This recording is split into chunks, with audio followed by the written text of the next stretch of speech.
Hi, this is a foreigner in the Philippines. I had a message from someone, obviously caring very much about what happens to me, but advocating a way of life that is so opposite to everything that we've said in our 500 plus videos, that you cannot live your life in fear. If you're thinking of coming to the Philippines, you cannot come worrying about whether you're going to get sick. You can't come worrying whether you're going to get killed. You can't cross the road wondering whether you're going to get knocked over. It just doesn't work. Okay, so what did he suggest?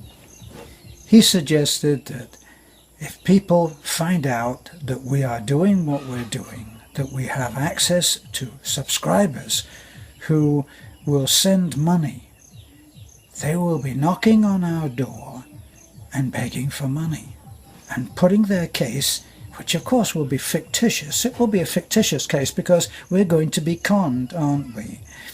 These are people that are probably going to be limping when there's nothing wrong with their foot. Just think about it. They'll be pretending to have a broken leg or a dead grandma, or who knows what fabulous, fantastic stories they will create, and I will be as gullible as I can be. I'll just fall for everything and give everybody's money away as if it doesn't matter. Well, it's not my money, is it? Here's the deal. You may be worried about whether someone is going to kill you, and I'm not. Because if it's going to happen, well, what's the point in worrying?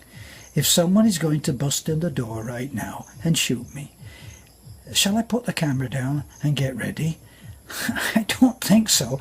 If someone is going to con me for everything, I'll lose everything. I won't have anything. Let me explain something to this man who sent me this well-meaning piece of information and advice. I already lost everything. I was living, and I've told this story before, but apparently it didn't connect. I was living in a warehouse. I lived there for 2 years. You know why? Because I couldn't afford to live anywhere else. And the guy that owned the warehouse was only too happy that I set to and drywalled the inside of the little room that he gave me that used to enjoy temperatures of 100 degrees and had no air conditioning. And I used to rent that for just a few dollars compared to what I should have been paying if I had an apartment in good old America, where the American dream is alive and well, apparently. I'm wondering whether those people that were losing their homes at the time thought that that was true. Now, this was the situation right at that time. The powers that be would lend you money to buy a home that was highly inflated in price. And then they would know that you couldn't make the payments because you had what was called a no document. You could apply for a mortgage without any documents, so you could do it just on the sheer belief that you'd be able to make the payments. That's what would happen. And when that didn't happen, they simply would take the property back. Now, this is what happened. It was like a giant international scam. They took these mortgages, of which I was one, they took the mortgages and they made them up into, I think, what was called bundles. And they bundled them together as investment. Now, then they sold those bundles to many overseas, Chinese or Korean, rich Korean, Japanese people who had a great deal of money to invest. And they sold them, and the paperwork wasn't complete. So in the end, you actually didn't know who the hell you owed the money to. So who is this that's asking for the money? You didn't know. And what happened was that people stopped paying. If you don't know who you owe the money to, how the hell are you going to pay? And one particular famous case was a man who was living back then in a $2 million home. And he couldn't find the original note. Every house, every property comes with a note. And that note is like the original deed. Forgive me if I'm not giving you the exact nomenclature for people who are into that kind of thing and that kind of detail. But he was not being shown the original note. The original note, the possession of which means you own the property. Now, if you have if someone is buying that property from you, you hold that note. Now, if they doubt that you should be being paid the repayments on the mortgage, that you can simply show them the note. Now, what this clever man did, who was living in his $2 million home, which back then was a pretty nice home, he said, "Show me the note." And the people who owned the house said, "Well, we don't actually have the original note because we can't find it, but we have a copy." And the man said, "I repeat, show me the note." Well, they took him to court, and he went to court. He said to the judge, "I have no objection to repaying the mortgage that I owe.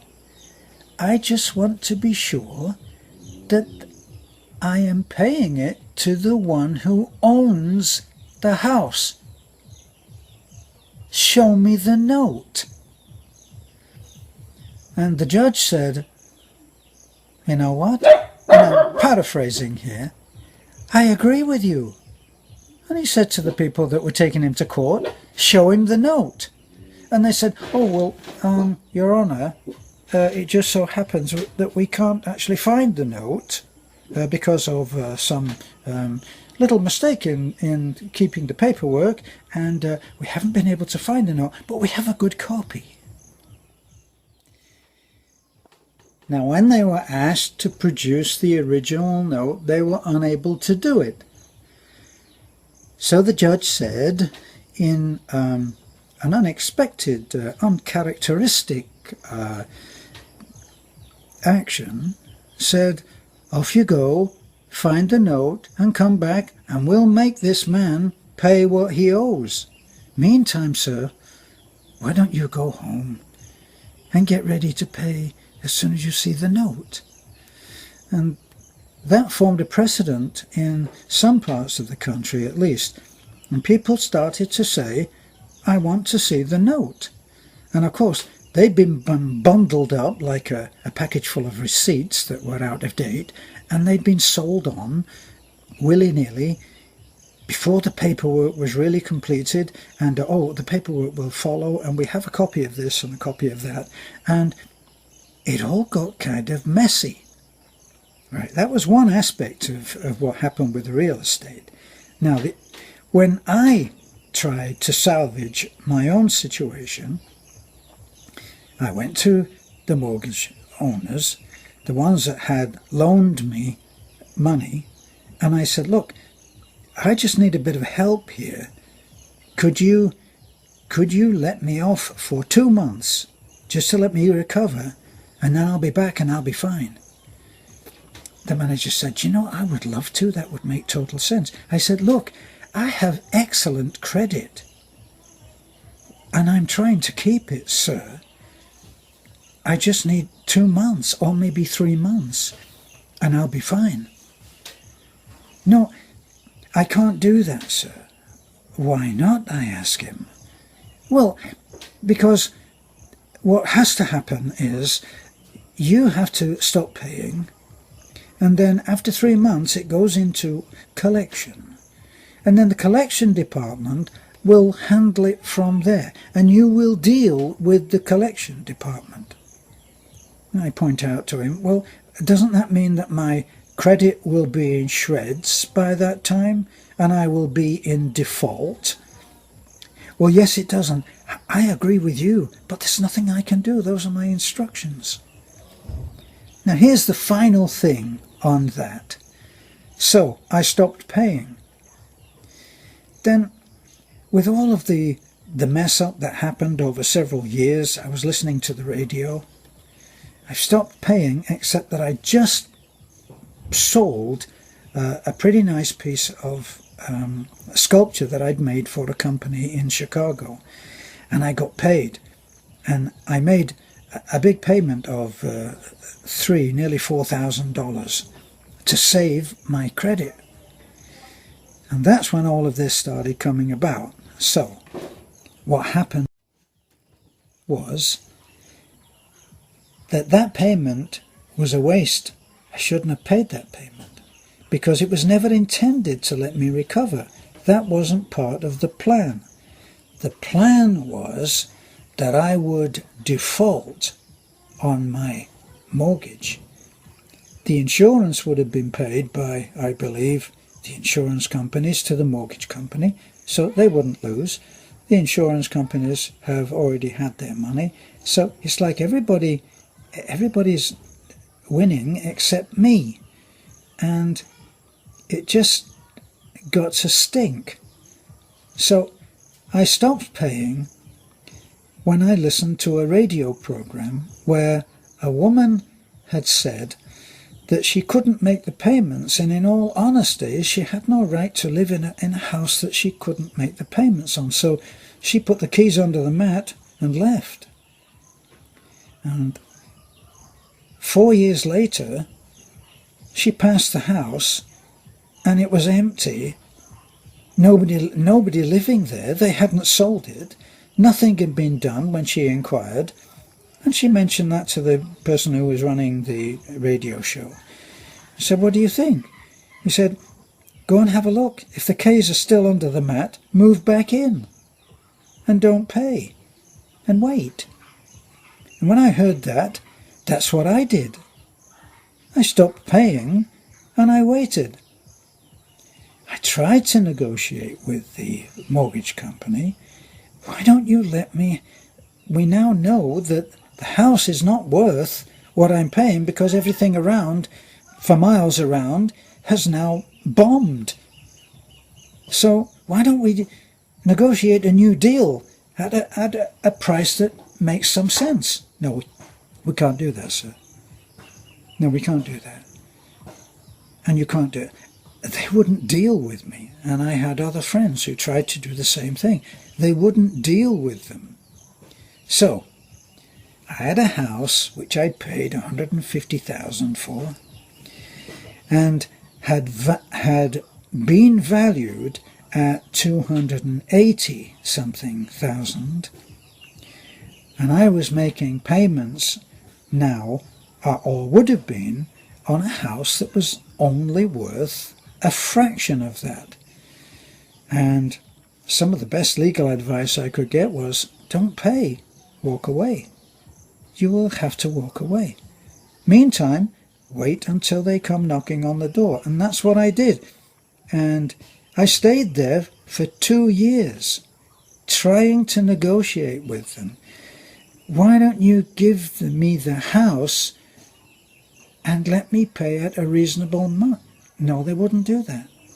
They didn't want me to stay. It wasn't part of the scam, which I can't profess to understand exactly, but it was a scam. And all of these big companies are well capable of doing a scam on the entire nation, which is what they did. They gave mortgages out to people who they knew couldn't pay. Then with so much money that was available, the house prices went up. And then people were buying houses which were not really worth anything like what they were paying. Right? So that's what happened to me. And then finally the house was sold. And someone turned up at my door and said, "Sir, you'll have to leave. Your house has been sold." I started to chat with the man, and I said, "Just for interest, do you mind telling me, what did the house go for?" And just to remind you, a house worth $280,000, sold on the courtroom steps for 40-something thousand. They refused to let me have that, and I was there, which I would be more than happy to even pay twice as that, but they wouldn't deal with me. And my case was typical of families all around the country. Right at that time, believe it or not, in a place called Flint, you could buy a house for $3,000-4,000. Imagine that. In Florida, I actually went to see a house, very humble little house, out in the middle of nowhere, and it was $7,000. So, are we being scammed by the big corporations? Heaven, no. I believe in America. Somebody said that to me. I believe in this country. They wouldn't do that. Right. They did. And they did it to a lot of people. Now, the good news is that because of the internet, because of little hick channels like this, with only anecdotal information, this is what happened to me. It's possible to learn just how gullible we all are being about our finances. And all of that, sooner or later, will come to an end. Just imagine the banks who perpetrated this and the men who are in charge had golden, what shall we call them?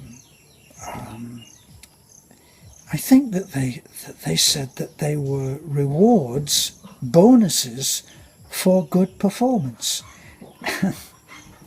And CEOs received $5, $10, $15 million for bringing the country to its knees. Welcome to America. And then I hear expats talk to me about good old America and good old Britain and good old wherever it is, and then decry the corruption in the Philippines. Heavens above, that they should have known anything about corruption in their own country. Believe me, it doesn't matter who bends over, we're the ones that get shafted. On that note, poker up. Good night.